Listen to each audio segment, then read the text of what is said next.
Temperature यानी कि तापमान के बारे में पढ़ेंगे।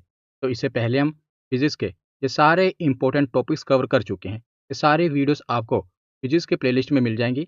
सारे वीडियोस फाउंडेशन है, मतलब बेसिक से मैंने समझाया हुआ है। तो इससे पिछली वीडियो में हमने हीट के बारे में समझा था।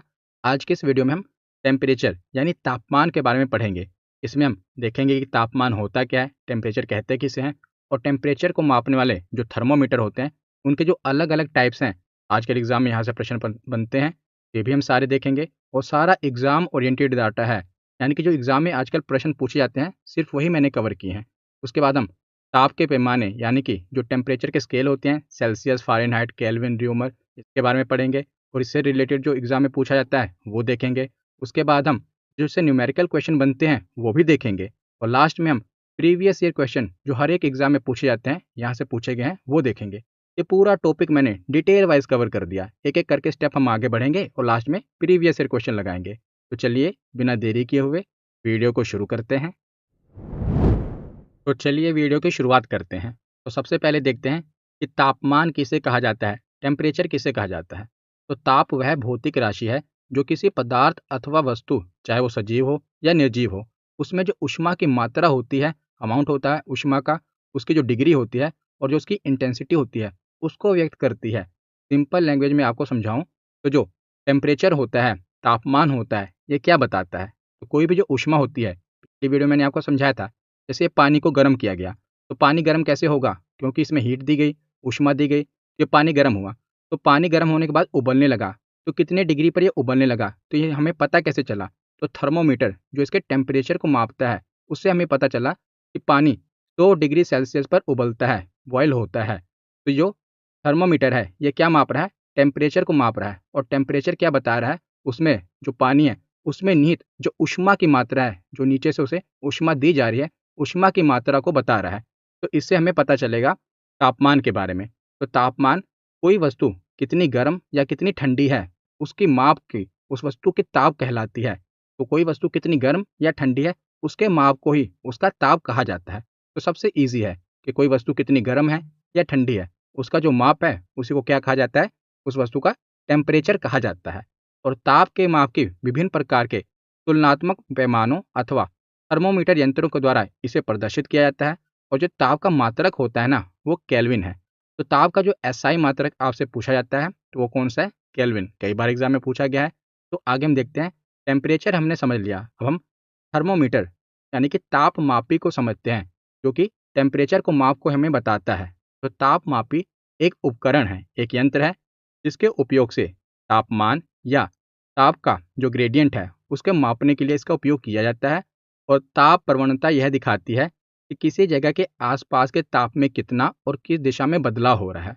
तो आजकल विभिन्न प्रकार के थर्मोमीटर का उपयोग लाए जाते हैं और उनका जो विवरण है ये निम्नलिखित है। तो नीचे हम देखते हैं कि आजकल जो एग्जाम में पूछे भी जाते हैं और आजकल जो थर्मोमीटर के टाइप्स है ना, कितने प्रकार के हैं। तो देखिए, मुख्य रूप से देखा जाए तो 6 प्रकार के थर्मोमीटर हैं। एक है द्रव तापमापी, जिसे लिक्विड थर्मोमीटर कहते हैं। दूसरा है डॉक्टर तापमापी, क्लिनिकल थर्मोमीटर कहा जाता है इसे। तीसरा है गैस तापमापी, गैस थर्मोमीटर कहते हैं। चौथा है प्लेटिनम प्रतिरोध तापमापी, प्लेटिनम रेजिस्टेंट थर्मोमीटर कहते हैं इसे। उसके बाद है ताप युग्म तापमापी, थर्मोकपल थर्मोमीटर। उसके बाद है पूर्ण विकिरण उच्च तापमापी, जिसे पायरोमीटर भी कहा जाता है। तो इस प्रकार जो तापमापी हैं, थर्मोमीटर हैं, 6 प्रकार के हमने देख लिए। अब एक एक करके इन्हें हम डिटेल में पढ़ते हैं। सबसे पहले है द्रव तापमापी, नाम से ही क्लियर है, इसमें नाम में क्या है, द्रव। द्रव यानी लिक्विड। तो जाहिर सी बात है इस थर्मोमीटर में लिक्विड भरा होगा। तो इस प्रकार के जो तापमापी होते हैं इनमें अधिकांश तौर पर पारा यानी मरकरी और एल्कोहल का उपयोग किया जाता है। तो जो ये थर्मोमीटर होता है ना, मुख्य रूप से इसमें या तो पारे का या तो एल्कोहल का उपयोग किया जाता है। तो पारे का कब किया जाता है और एल्कोहल का कब किया जाता है, यह भी हम देखते हैं। तो लिक्विड थर्मोमीटर क्लियर हो गया ना, किसका उपयोग करते हैं, उसमें या तो पारे का या एल्कोहल का उपयोग करते हैं।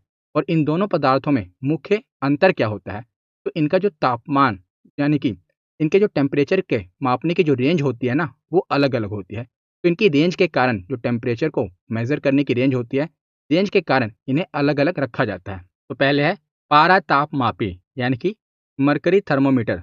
तो जो हम बुखार मापने के लिए भी करते हैं उसमें भी पारा ही भरा होता है। तो पारे की रेंज कितनी होती है? तो -39 डिग्री सेल्सियस से लेकर 357 डिग्री सेल्सियस तक ये टेम्परेचर माप सकता है, क्योंकि -39 डिग्री सेल्सियस पर क्या हो जाता है, जो पारा होता है ये जम जाता है, और 357 डिग्री सेल्सियस पर क्या होता है, पारा उबलने लगता है। तो इसका फ्रीजिंग पॉइंट है और ये बॉइलिंग पॉइंट है। ये भी पूछा जाता है कि पारे का फ्रीजिंग पॉइंट कितना है, तो -39 डिग्री सेल्सियस, और इसका बॉइलिंग पॉइंट कितना है, 357 डिग्री सेल्सियस। अगर कोई भी जो लिक्विड है अगर वो जम ही जाएगा तो बताएगा कैसे कि हाँ कितना मतलब टेम्परेचर है। तो इसीलिए अगर 39 डिग्री सेल्सियस -39 डिग्री सेल्सियस से ऊपर और 357 डिग्री सेल्सियस से नीचे मापना है, तो ये जो रेंज है तो हम मरकरी थर्मोमीटर का उपयोग कर सकते हैं। लेकिन कई ऐसे ठंडे प्रदेश हैं जहाँ जो टेम्परेचर है वो -39 डिग्री सेल्सियस से भी नीचे चला जाता है। कई आपने देखे होंगे रशिया में भी और यूरोप में कई ऐसे इलाके हैं जहाँ का जो टेम्परेचर है ना वो -39 डिग्री सेल्सियस से भी नीचे चला जाता है। तो जब टेम्परेचर -39 डिग्री सेल्सियस से नीचे चला जाएगा तो पारा थर्मोमीटर तो काम में ही नहीं आएगा। तब कौन सा थर्मोमीटर काम में आएगा? तब एल्कोहल तापमापी काम में आएगा। क्यों? क्योंकि जो इसकी नीचे की रेंज है वो -114 डिग्री सेल्सियस तक है। आप देख रहे हैं ना, कहीं कहीं पर आप देखेंगे तो -115 डिग्री सेल्सियस भी लिखा होता है, क्योंकि आप देखेंगे -114.9 डिग्री सेल्सियस है। तो चाहे -114 लिख दिया हो कहीं पर या कहीं पर -115 डिग्री सेल्सियस लिख दिया हो, तो आप देख रहे हैं कि ये फ्रीजिंग पॉइंट कितना नीचे है इसका। जो पारा है उसका -39 डिग्री सेल्सियस है, इन एल्कोहल -114 डिग्री सेल्सियस तक नीचे जा सकता है। इसीलिए जो ठंडे प्रदेश हैं वहाँ पर एल्कोहल थर्मोमीटर का उपयोग किया जाता है, अगर उसका जो टेम्परेचर है वो -39 डिग्री सेल्सियस से नीचे चला जाए तो। पर इसका जो ऊपर का पॉइंट है यानी कि बॉइलिंग पॉइंट है वो कम है, वो 78 डिग्री सेल्सियस तक ही है, क्योंकि ठंडे प्रदेश हैं यहाँ पर इतना ज़्यादा गर्म तो होगा नहीं। 78 डिग्री सेल्सियस भी बहुत होता है। पर इसका जो नीचे का मतलब कि फ्रीजिंग पॉइंट है वो -114.9 डिग्री सेल्सियस है। तो द्रव तापमापी के बाद आगे हम चलते हैं डॉक्टरी तापमापी पर, जिसे क्लिनिकल थर्मोमीटर कहा जाता है। क्लिनिकल थर्मोमीटर यानी कि जो आमतौर पर आप देखते हैं कि डॉक्टर के जो क्लिनिक पर थर्मोमीटर होता है जिससे हमारा बुखार मापा जाता है, वो डॉक्टर तापमापी यानी कि क्लिनिकल थर्मोमीटर है। तो इसका निर्माण फ़ारेनहाइट नामक वैज्ञानिक ने किया था। इसका ताप की जो रेंज है वो काफ़ी कम रखी गई है, क्योंकि जो आदमी को बुखार होता है उसकी रेंज ज़्यादा नहीं होती है, इसलिए इसकी जो रेंज है काफ़ी कम होती है, जो कि 35 डिग्री सेल्सियस से लेकर 43 डिग्री सेल्सियस तक होती है। और बात करें फ़ारेनहाइट में तो 95 डिग्री फ़ारेनहाइट से लेकर 110 डिग्री फ़ारेनहाइट तक इसकी रेंज होती है। और इसमें बुखार को मापते हैं, इसीलिए इसे ज्वरमापी या डॉक्टरी तापमापी कहा जाता है। तो इसमें 37 डिग्री सेल्सियस या 98.6 डिग्री फ़ारेनहाइट पर लाल निशान बना होता है। लाल निशान बना होता है जो कि मानव का सामान्य तापक्रम व्यक्त करता है, यानी कि जो मानव का नॉर्मल टेम्परेचर होता है वो 37 डिग्री सेल्सियस में, अगर बात की जाए फ़ारेनहाइट में तो 98.6 डिग्री फ़ारेनहाइट होता है। अगर इस लाल निशान से ऊपर टेम्परेचर जाता है, पारा जाता है, तो इसका मतलब क्या है कि आदमी को बुखार है। तो उसका जो सामान्य ताप कितना है, 37 डिग्री सेल्सियस या 98 डिग्री 6 फ़ारेनहाइट। बहुत बार एग्जाम में पूछा गया है, कन्फ्यूज मत होइएगा। सेल्सियस में कम है 37 डिग्री सेल्सियस और फ़ारेनहाइट में 98.6 डिग्री फ़ारेनहाइट। बहुत बार एग्जाम में ये पूछा गया है। तो डॉक्टर तापमापी के बाद देखते हैं गैस तापमापी। तीसरा प्रकार है गैस थर्मोमीटर। तो नाम से ही क्लियर है कि इसमें क्या होगी, इस थर्मोमीटर में क्या होगी, गैस होगी। तो गैस तापमापी में प्रायः हाइड्रोजन और नाइट्रोजन गैस का उपयोग किया जाता है। जैसे हमने देखा था कि जो लिक्विड थर्मोमीटर है उसमें पारा और अल्कोहल का उपयोग किया जाता है, इसी प्रकार गैस थर्मोमीटर में हाइड्रोजन और नाइट्रोजन गैस का उपयोग किया जाता है। तो इनका उपयोग कब कब होता है, तो देखिए जो हाइड्रोजन और नाइट्रोजन गैस है, इन दोनों गैसों का जो फ्रीजिंग पॉइंट है, फ्रीजिंग पॉइंट आप समझ रहे हैं ना, कि जिसमें कोई भी गैस जम जाएगी। फ्रीजिंग पॉइंट मतलब कोई भी चीज़ का जम जाना। तो इन दोनों का फ्रीजिंग पॉइंट आप देख रहे हैं कि -200 डिग्री सेल्सियस है। लेकिन इन दोनों का बॉइलिंग पॉइंट हाइड्रोजन गैस का है 500 डिग्री सेल्सियस और नाइट्रोजन गैस का है 1500 डिग्री सेल्सियस। तो जब -200 डिग्री सेल्सियस से लेकर 500 डिग्री सेल्सियस तक मापना होता है तब हाइड्रोजन थर्मोमीटर का उपयोग किया जाता है। लेकिन अगर रेंज 500 डिग्री सेल्सियस से ऊपर चला जाए, टेम्परेचर जो है वो 500 डिग्री सेल्सियस से ऊपर चला जाए, तो हाइड्रोजन थर्मोमीटर तो उसे माप ही नहीं पाएगा। तब कौन से थर्मोमीटर का उपयोग किया जाएगा? तब नाइट्रोजन थर्मोमीटर का उपयोग किया जाएगा, क्योंकि इसके ऊपर की रेंज कितनी है, 1500 डिग्री सेल्सियस तक है। तो हाइड्रोजन की रेंज कितनी है, -200 डिग्री सेल्सियस से 500 डिग्री सेल्सियस, और नाइट्रोजन की रेंज कितनी है, -200 डिग्री सेल्सियस से 1500 डिग्री सेल्सियस तक। तो गैस तापमापी के बाद आगे देखते हैं प्लेटिनम प्रतिरोध तापमापी, प्लेटिनम रेजिस्टेंस थर्मोमीटर। तो प्लेटिनम के तार का वैद्युत प्रतिरोध ताप के बढ़ने के साथ साथ दर से बढ़ता रहता है और यह प्रतिरोध ताप गुणांक पर कार्य करता है। जो इसकी रेंज होती है, यहाँ से ज़्यादा प्रश्न नहीं पूछे जाते, बस इसकी रेंज याद रख लेना। इसकी जो रेंज होती है ना, वो -200 डिग्री सेल्सियस से 1200 डिग्री सेल्सियस होती है। यहाँ से ज़्यादा प्रश्न नहीं बनते। उसके बाद है ताप युग्म तापमापी, थर्मोकपल थर्मोमीटर। ये भी एक प्रकार है। इसकी रेंज कितनी है? तो इसकी रेंज भी याद रख लीजिएगा और साथ में ये भी याद करना, ये सीबेक प्रभाव पर आधारित है। तो सीबेक प्रभाव क्या होता है? तो जब टेम्परेचर में अंतर के कारण चालक में विद्युत धारा का जो प्रवाह होता है, उसी को सीबेक प्रवाह कहा जाता है, टेम्परेचर में अंतर के कारण। तो इसी पर ये आधारित है और इसमें जो इसकी रेंज है, वो -200 डिग्री सेल्सियस से 1600 डिग्री सेल्सियस है। उसके बाद है पूर्ण विकिरण उत्तापमापी। ये इंपॉर्टेंट है, यहाँ से प्रश्न बनते हैं। इसे नॉर्मली पायरोमीटर कहा जाता है। पायरोमीटर याद रखिएगा। तो पायरोमीटर का उपयोग कहाँ किया जाता है? तो जब इसके नाम में क्या है, उत्तापमापी, जहाँ पर टेम्परेचर बहुत ज़्यादा हो, जब टेम्परेचर बहुत ज़्यादा हो ना, तब पायरोमीटर का उपयोग किया जाता है। यानी कि उच्च तापों के माप के लिए पायरोमीटर का उपयोग किया जाता है। तो यह तापमापी स्टीफन के नियम पर आधारित है और इससे सूर्य का तापमान मापा जाता है। तो जो सन है, कितना ज़्यादा टेम्परेचर है उसका, लेकिन उसका टेम्परेचर भी पायरोमीटर से मापा जाता है। तो आप देख रहे हैं ना कि कितना हाई टेम्परेचर ये मापता है। और इसकी जो शुरुआत होती है ना, शुरुआत ही 800 डिग्री सेल्सियस से होती है। यानी कि 800 डिग्री सेल्सियस से नीचे तो ये मापेगा ही नहीं। इसकी जो शुरुआत हो रही है, वही 800 डिग्री सेल्सियस से हो रही है। तो 800 डिग्री सेल्सियस से लेकर अनंत तक, यानी कि ऊपर की कोई सीमा नहीं है, नीचे की सीमा है 800 डिग्री सेल्सियस। तो 800 डिग्री सेल्सियस से लेकर ऊपर का ये ताप मापता है पायरोमीटर। तो आपसे पूछा जाता है कि सूर्य का तापमान किससे मापा जाता है? तो सूर्य का तापमान पायरोमीटर से मापा जाता है। तो यहाँ पर हमने जितने भी थर्मोमीटर के टाइप्स हैं, जो भी एग्जाम में प्रश्न पूछे जाते हैं, वो देख लिए। अब इसके बाद हम ताप के पैमाने देखते हैं, टेम्परेचर के स्केल देखते हैं। तो टेम्परेचर के स्केल आपको पता है, सेल्सियस होता है, फ़ारेनहाइट होता है, केल्विन होता है और एक होता है र्यूमर। ज़्यादातर उपयोग में ये तीनों लिए जाते हैं, सेल्सियस, फ़ारेनहाइट, केल्विन। लेकिन आपको मैं साथ में ये भी बता देता हूँ कि र्यूमर भी होता है। तो एक-एक करके हम इनके बारे में पढ़ते हैं। सबसे पहले देखते हैं सेल्सियस, या जिसे सेंटीग्रेड भी कह देते हैं। तो सेल्सियस कहिए या सेंटीग्रेड कहिए। तो सेल्सियस, तो इसे स्वीडन के वैज्ञानिक एंड्रे सेल्सियस ने 1742 ईस्वी में विकसित किया था। तो उन्हीं के नाम से जो भी वैज्ञानिक कोई चीज़ डिस्कवर करता है, ज़्यादातर उसी के नाम से वो चीज़ रख दी जाती है। तो जैसे इसे किसने विकसित किया? तो सेल्सियस ने, तो उन्हीं के नाम से इसका नाम सेल्सियस रख दिया गया। तो जो सेल्सियस होता है ना, आपको याद क्या रखना है, जैसे जो पानी होता है, पानी का एक बॉइलिंग पॉइंट होता है और एक फ्रीजिंग पॉइंट होता है। फ्रीजिंग पॉइंट यानी कि पानी जब बर्फ़ बन जाए, और बॉइलिंग पॉइंट की जब पानी उबलने लगे, भाप बनने लगे। तो देखिए, हिमांक, फ्रीजिंग पॉइंट, तो सेल्सियस का फ्रीजिंग पॉइंट कितना है? 0 डिग्री सेल्सियस पर। तो 0 डिग्री सेल्सियस पर क्या होगा? पानी जम जाएगा, फ्रीज हो जाएगा। उसके बाद है क्वथनांक। हिंदी में भी याद रख लेना, क्योंकि अगर आप हिंदी मीडियम है, और इंग्लिश में भी याद रख लेना। हिमांक, हिमांक में हिम है ना, हिम मतलब होता है बर्फ, कोई चीज़ जम जाए। तो हिमांक अगर क्वथनांक होगा तो उसका उल्टा ही होगा। क्वथनांक यानी कोई चीज़ उबलने लगे, बॉयल होने लगे। तो बॉयल होने का पॉइंट कितना है? तो 100 डिग्री सेल्सियस है। पानी 0 डिग्री सेल्सियस पर जम जाता है और 100 डिग्री सेल्सियस पर उबलने लगता है। और इसके प्रत्येक भाग को 1 डिग्री सेल्सियस से दर्शाया जाता है, 1 डिग्री सेल्सियस कहा जाता है। जैसे आप देख रहे हैं, ये इस प्रकार का होता है जो स्केल है। तो 0 डिग्री पर आप देखेंगे कि फ्रीज हो जाता है, उसके बाद 100 डिग्री सेल्सियस पर पानी उबलने लगता है। और हर एक आगे-आगे 0 के बाद 1 आएगा, फिर 2 आएगा, 1-1 डिग्री सेल्सियस पर का जो प्रत्येक भाग को डिवाइड किया गया। ये सेल्सियस। सेल्सियस के बाद है फ़ारेनहाइट। तो इसे जर्मनी के वैज्ञानिक डैनियल गैब्रियल फ़ारेनहाइट ने 1710 में विकसित किया था।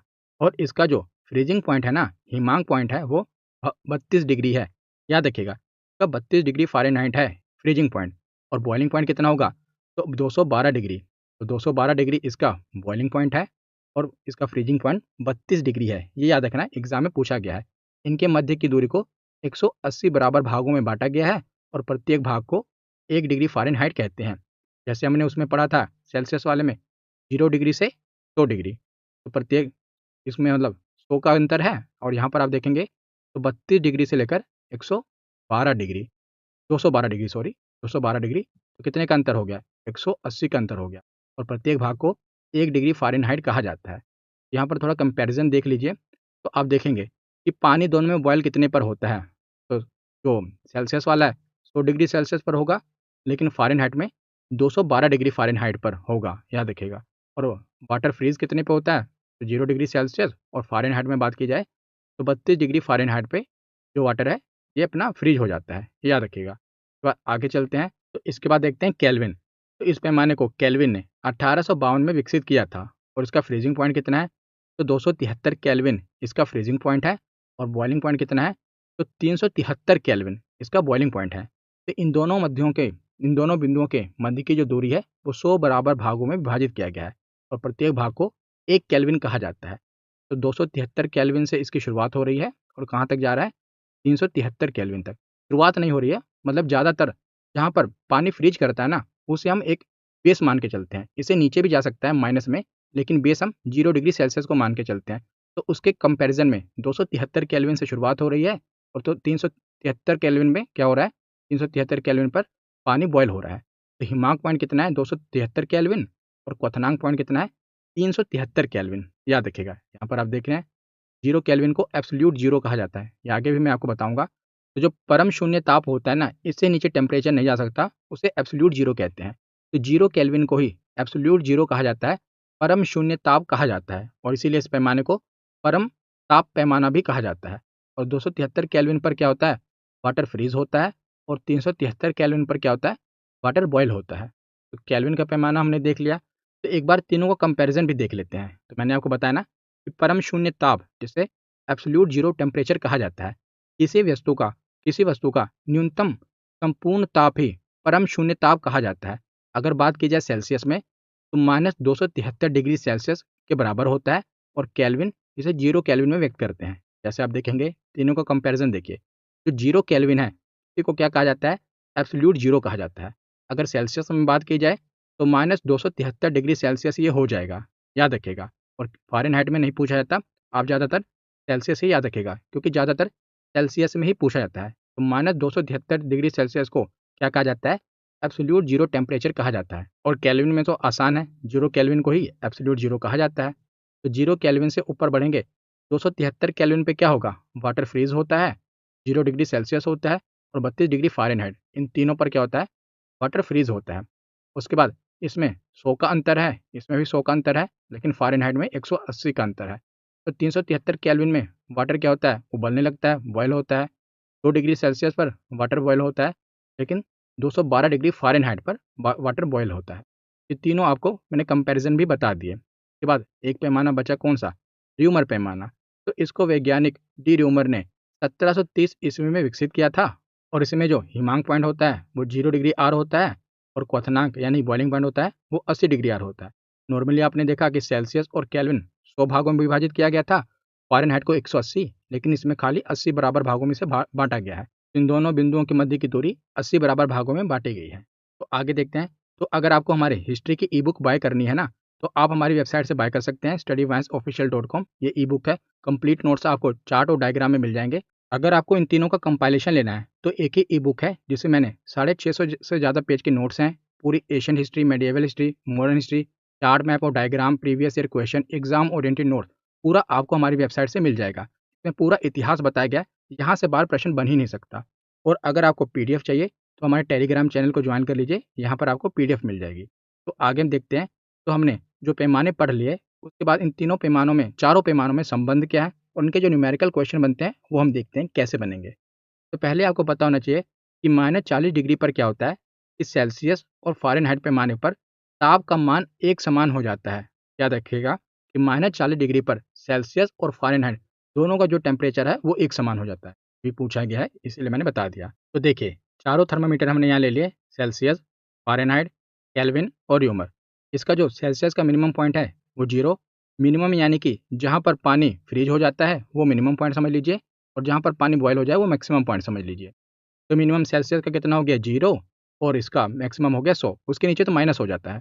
फ़ारेनहाइट का 32 है मिनिमम, और मैक्सिमम 212, केल्विन का 273 मिनिमम, और मैक्सिमम 373, रोमर का 0 है, और मैक्सिमम 80 है। तो इससे क्या होता है? इससे एक फ़ॉर्मूला बनता है। फ़ॉर्मूले का जो कंक्लूज़न होगा ये होगा कि अगर आपसे, जैसे पहले मैं आपको बता देता हूँ कि किस प्रकार के प्रश्न आते हैं, तब ये सॉल्व होता है, फ़ॉर्मूला लगता है। जैसे आपसे पूछ लिया जाए कि 50 डिग्री सेल्सियस को फ़ारेनहाइट में बदलो कि 50 डिग्री सेल्सियस फ़ारेनहाइट में कितना होगा। जब पूछ लिया जाए कि 50 डिग्री फ़ारेनहाइट सेल्सियस में कितना होगा, मतलब कि चारों में से कुछ भी सेल्सियस का फ़ारेनहाइट में पूछ लिया जाए, फ़ारेनहाइट का केल्विन में या केल्विन का फ़ारेनहाइट में कुछ भी पूछ लिया जाए, तो ये फ़ॉर्मूला अगर आप पुट कर देंगे ना, पूरा फ़ॉर्मूला नहीं पुट करना, मैं आपको बताता हूँ कि इसे पुट कैसे करना है। और पहले थोड़ा बेस मैंने आपको समझा दिया ना कि ये कहाँ पर काम आएगा। आपको पता भी तो होना चाहिए ना कि ये अस्त्र कहाँ पर काम आएगा, तभी आप चलाएँगे। देखिए, ये अस्त्र काम आएगा जैसे अगर आपसे पूछ लिया जाए कि 5 डिग्री सेल्सियस को फ़ारेनहाइट में बदलें, तो केवल सेल्सियस और फ़ारेनहाइट इतना ही लेना है फ़ॉर्मूला। मतलब कि C/5 इक्वल टू F-32/9 बस इतना ही लिखना है। 5 डिग्री सेल्सियस को फ़ारेनहाइट में बदलना है, तो जहाँ पर सेल्सियस है, वहाँ पर 5 लिख दो। बस इसको सोल्व कर लो। अब ये आपका फ़ारेनहाइट में आ जाएगा। और अगर आपसे पूछ लिया जाए कि 5 डिग्री फ़ारेनहाइट को केल्विन में बदलो, तो फ़ारेनहाइट और केल्विन ये रहा। बस इतना फ़ॉर्मूला लेना है, बाकी नहीं लेना। F-32/9 equal to K-273/5। इससे आप सोल्व कर लेंगे, जो भी वैल्यू दी है पुट कर देंगे, तो फ़ारेनहाइट केल्विन में निकल आएगा। इसी प्रकार ये 4 चीज़ें दी हैं, 4 में से 2 चीज़ें आपसे पूछी जाएँगी, मतलब कि एक दिया होगा और दूसरा पूछा जाएगा। तो जो भी दिया होगा और पूछा जाएगा, फ़ॉर्मूले में बस वही पुट करना है। बस ये बाकी फ़ॉर्मूला मैंने पूरा लिख दिया है, क्योंकि ये सब एक समान है। ये जो वैल्यू है ना, सब एक बराबर है। तो आप कुछ भी पुट करेंगे, तो आंसर आ जाएगा। लेकिन ये फ़ॉर्मूला बना कैसे? वो भी मैं आपको बता देता हूँ। आपको तो वैसे ये फ़ॉर्मूला याद रखना है, लेकिन अगर आपको फ़ॉर्मूला याद ना रहे, तो उसको बनना कैसे, उससे रिलेट करके याद कर लेंगे, तो याद हो जाएगा। कैसे? तो फ़ॉर्मूला बना है मापक minus minimum upon maximum minus minimum. ये क्या हुआ? मापक मतलब कि मापक यंत्र है कौन-सा? जैसे पहले सेल्सियस, सेल्सियस मापक हो गया, तो इस मापक का मिनिमम क्या है? तो सेल्सियस का मिनिमम है 0 डिग्री, तो माइनस 0 हो जाएगा। आप डिवाइड कर दीजिए। अब उसका मैक्सिमम और मिनिमम, तो इसी थर्मामीटर का मैक्सिमम और मिनिमम कितना है? तो सेल्सियस का मैक्सिमम है 100 और मिनिमम है 0, तो 100 माइनस 0 ये सेल्सियस का हो गया। अब आगे बढ़िए, फ़ारेनहाइट का देखिए। तो पहले मापक, मापक कौन-सा है? फ़ारेनहाइट। इसका मिनिमम कितना है? तो इसका मिनिमम है 32, 32। अब इसका मैक्सिमम और मिनिमम का अंतर क्या है?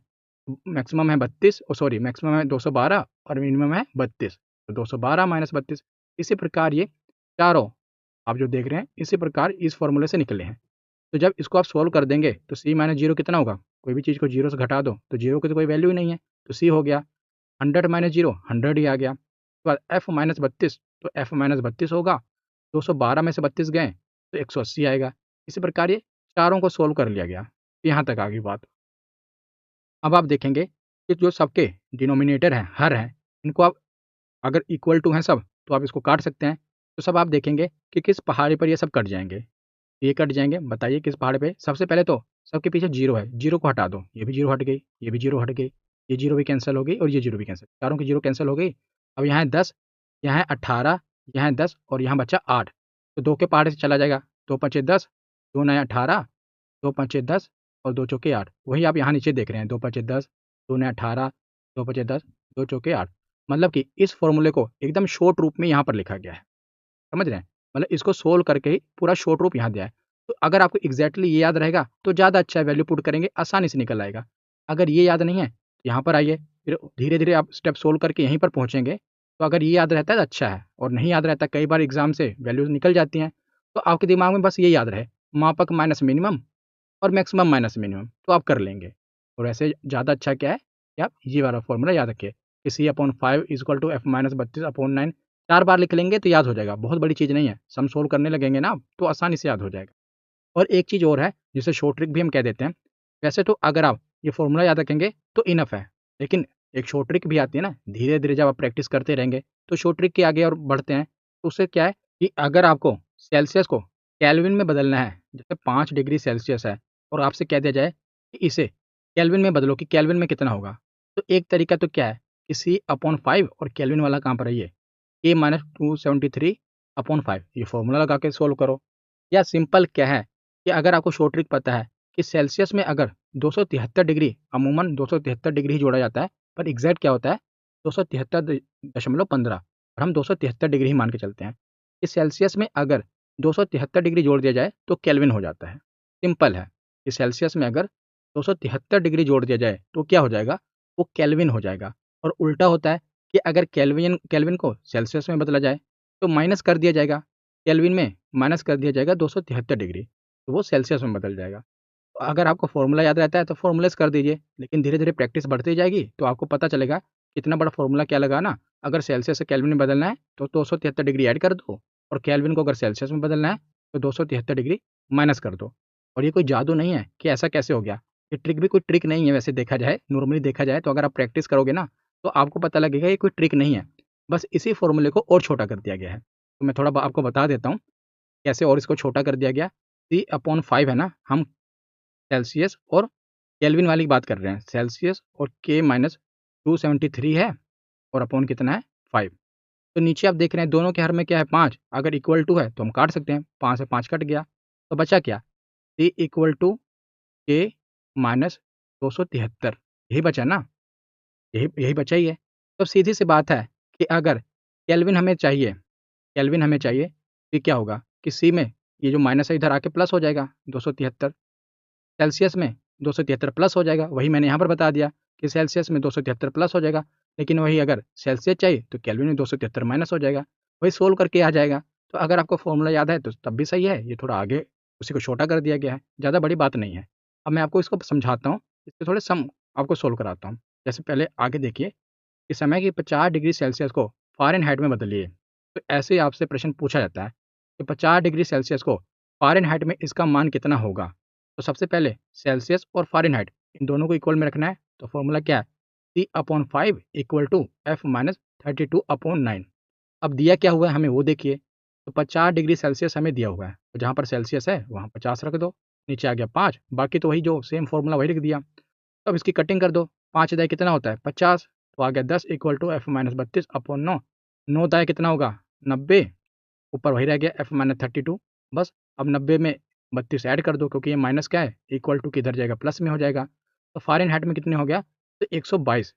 तो जो चीज़ 50 डिग्री सेल्सियस है फ़ारेनहाइट में कितनी हो जाएगी 122 डिग्री फ़ारेनहाइट। कितना आसान है अगर आपको फॉर्मूला पता है तो। आगे चलिए कि 60 डिग्री सेल्सियस को केल्विन में बदलिए। तो यहाँ पर आप देखिए फॉर्मूला हमें पता नहीं है, हमने डिटेल में इसको किया हुआ है, तो मतलब कि मापक, उसका minimum point, maximum minus minimum. लेकिन अगर आपको फॉर्मूला पता है, आप थोड़े होशियार हैं, तो आप बताइए इसको आप कैसे करेंगे। 60 डिग्री सेल्सियस को केल्विन में बदलना है, मतलब कि हमें सेल्सियस और केल्विन इन दोनों का रिलेशन बताना है। तो सेल्सियस का क्या है, C/5 होता है, ये हमें पता लग गया। अब हमें केल्विन का देखना है। तो केल्विन का क्या होता है, K-273 डिवाइड बाय कितना होता है, डिवाइड बाय 5 होता है। ये हो गया। ये हमने पीछे देखा ना, अभी फॉर्मूला मैंने आपको बताया, ये देखिए यहाँ पर ये अपना सेल्सियस का कितना होता है C/5, और केल्विन का K-273/5। तो ये हम सोल्व कर रहे हैं। तो 5 से 5 कट गया, ये आगे की बात थी लेकिन यहीं पर हमने देख ली। तो बचा इतना ही, कितना बचा, C इक्वल टू K-273, इतना ही बचा।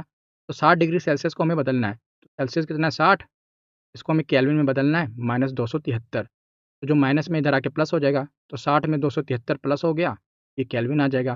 तो 273 में अगर आप 60 जोड़ेंगे तो होगा 333। इसका आंसर कितना हो गया 333 केल्विन।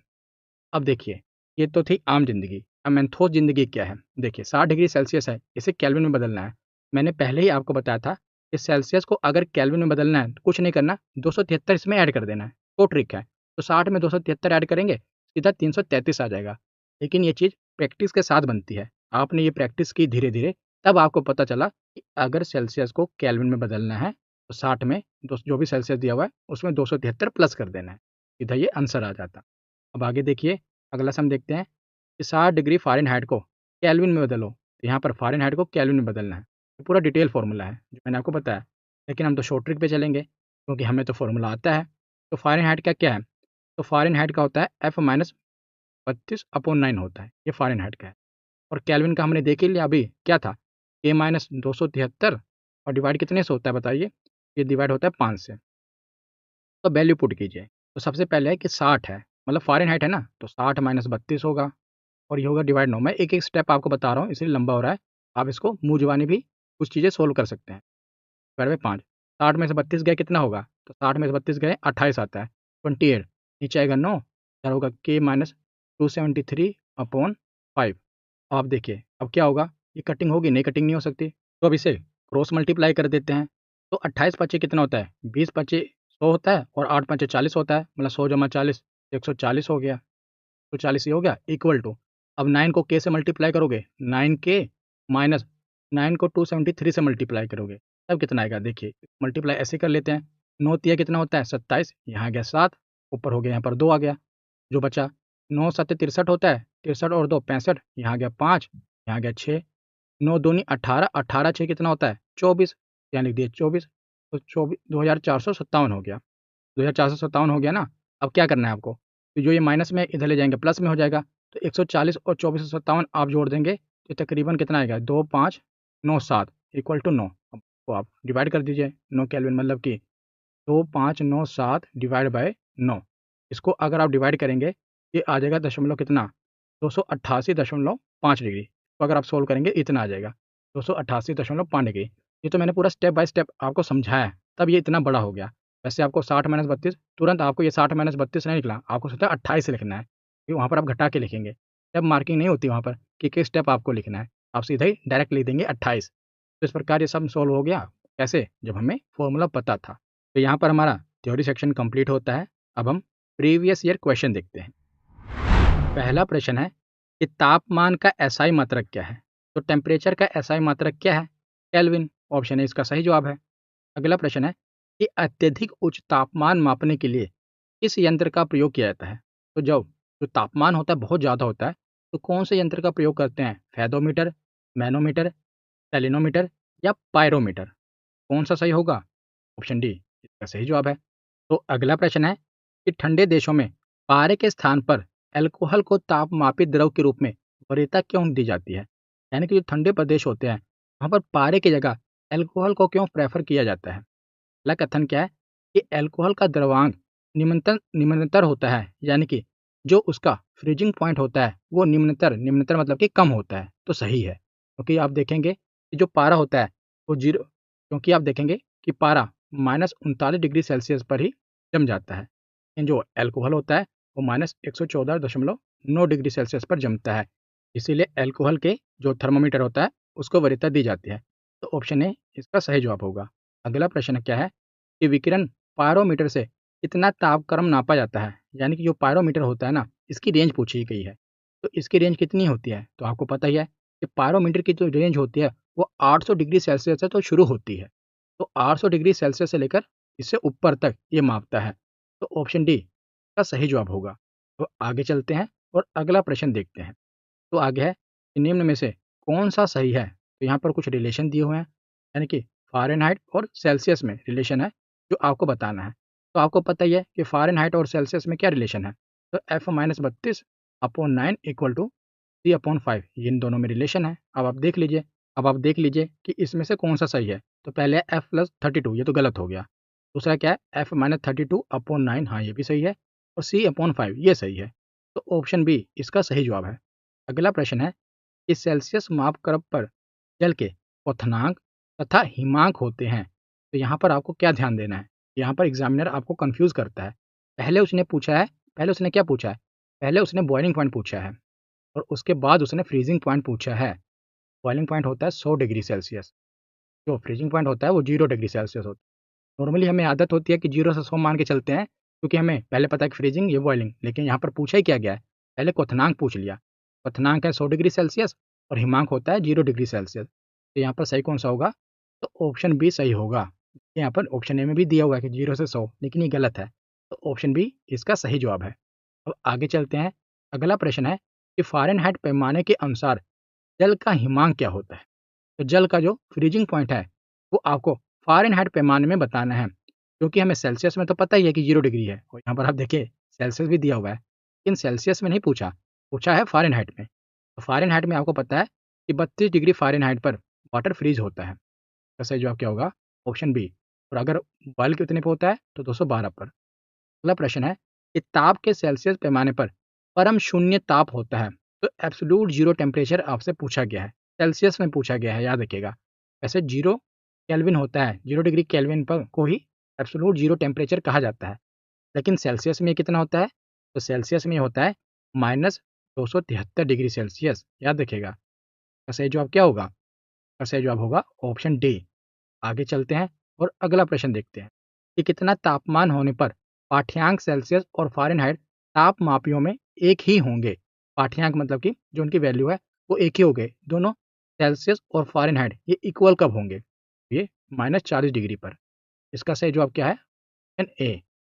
अगला प्रश्न है कि फ़ारेनहाइट स्केल पर किसी वस्तु का ताप अगर 212 डिग्री फ़ारेनहाइट है, तो सेल्सियस पैमाने पर उस वस्तु का ताप क्या होगा? तो इसके 2 तरीके हैं निकालने के। पहला तो आप उसको फ़ॉर्मूला लगा के निकाल सकते हैं। फ़ॉर्मूला क्या था?